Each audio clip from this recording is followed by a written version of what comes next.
સત્યની કિંમત તો ચૂકવવી જ પડે છે। તમે સાચું બોલો છો? આવો સવાલ તમને કોઈ પૂછે તો તમે શું જવાબ આપો? મોટા ભાગે બધા આ પ્રશ્નનો જવાબ આમ જ આપશે, હા, હું સાચું બોલું છું। હવે બીજો સવાલ, કોઈ તમને પૂછે કે તમે ખોટું બોલો છો? દિલ પર હાથ મૂકીને કહેજો કે તમે આ પ્રશ્નનો જવાબ શું આપો? કોઈ માણસ ફટ દઈને એમ નહીં કહે કે હું ખોટું બોલું છું। એ જવાબ આપતા પહેલાં થોડોક વિચાર કરશે, વિચારીને એવું કહેશે કે ક્યારેક જ ખોટું બોલું છું। અમુક લોકો વળી એમ પણ કહેશે કે કોઈકનું ભલું થતું હોય ત્યારે હું ખોટું બોલી નાખું છું। માણસ એમ પણ કહે છે કે એનું બુરું ન થાય એ માટે હું ખોટું બોલ્યો હતો। ખોટું બોલવા માટે આપણી પાસે હજાર બહાના છે।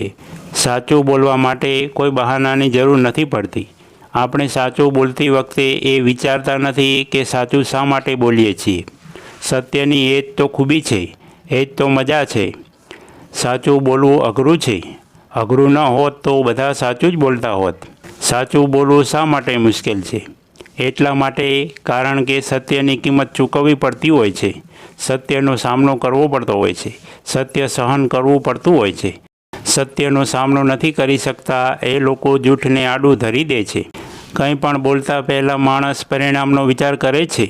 સાચું બોલીશ તો શું થશે? જૂઠું બોલીશ તો તેનું પરિણામ કેવું આવશે? રહેવા દે ને, આપણે આમાં પડવું નથી। સાચું બોલવા જઈશું તો લાંબુ થશે। મારે શા માટે દોડડાયા થવું જોઈએ? આવું બધું વિચારી માણસ જૂઠું બોલી દે છે।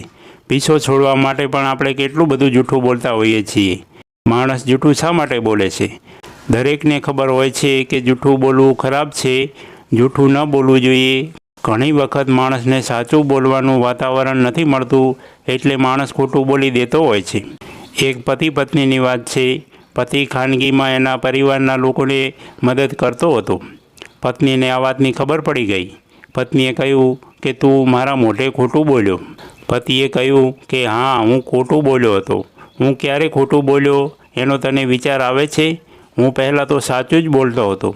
જ્યારે પણ મેં મારા પરિવારની વ્યક્તિને મદદ કરવાની વાત કરી ત્યારે તે ઝઘડો કર્યો। તમારે તમારા જ બધાનું વિચારવું છે? આપણું શું? આપણા સંતાનો માટે કંઈ નહીં કરવાનું? બધું લૂંટાવી જ દેવાનું? અમારા કોઈનો વિચાર જ નહીં કરવાનો? મારે જે કરવું હોય છે એ તું કરવા નથી દેતી એટલે મારે જૂઠનો સહારો લેવો પડ્યો।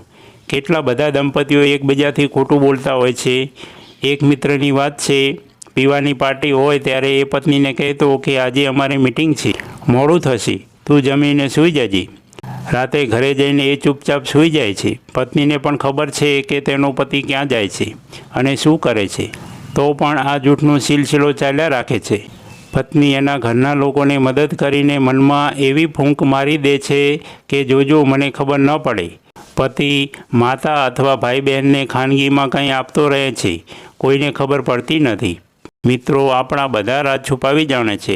એક મિત્રએ કહ્યું કે હું મારી પત્નીના મોઢે ખોટું બોલું છું, મને ગમતું નથી, મને ગિલ્ટ થાય છે।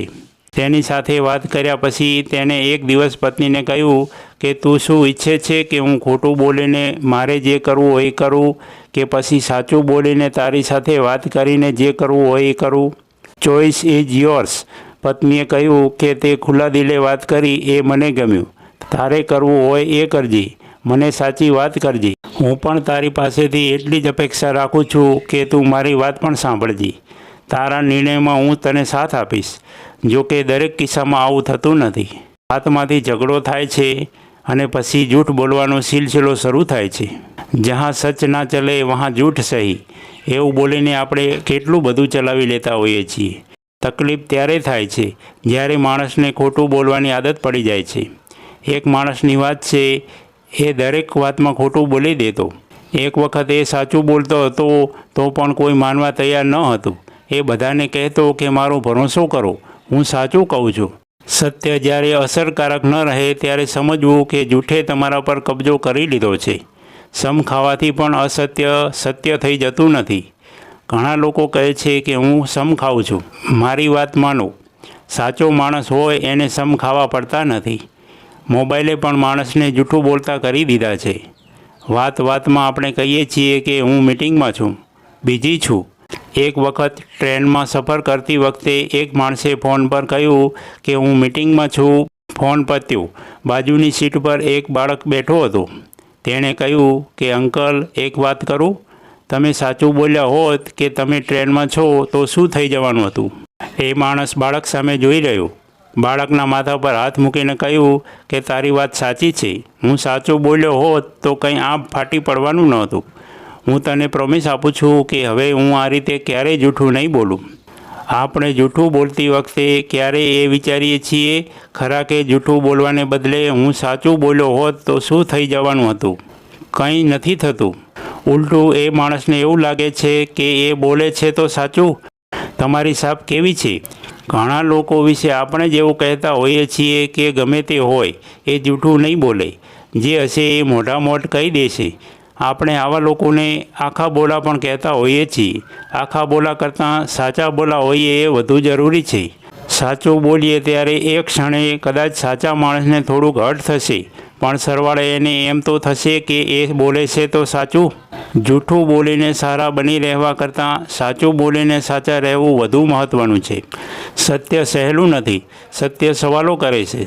સત્ય જવાબ માગે છે. આ બધા સવાલોના જવાબમાં જો તમારી પાસે સત્ય હશે તો તમારે બીજા કશાની જરૂર નહીં પડે. 100% સાચું તો કોઈ બોલતું હશે કે કેમ એ સવાલ છે. આપણે માત્ર આપણી ટકાવારી હોય તેને વધારીએ તો પણ ઘણા જ સત્ય જળવાઈ રહેશે. જે સત્ય નથી એ સત્ય નથી જ. દલીલો કરવાથી અસત્ય બદલાઈ જતું નથી. કારણો આપવાથી પણ અસત્ય સત્ય થઈ જતું નથી. સત્ય પારદર્શક છે. એ જેવું હોય એવું બતાવી દે છે. તમારી પાસે જો સત્ય હશે તો તમારે ચિંતા કરવાની જરાય જરૂર નથી.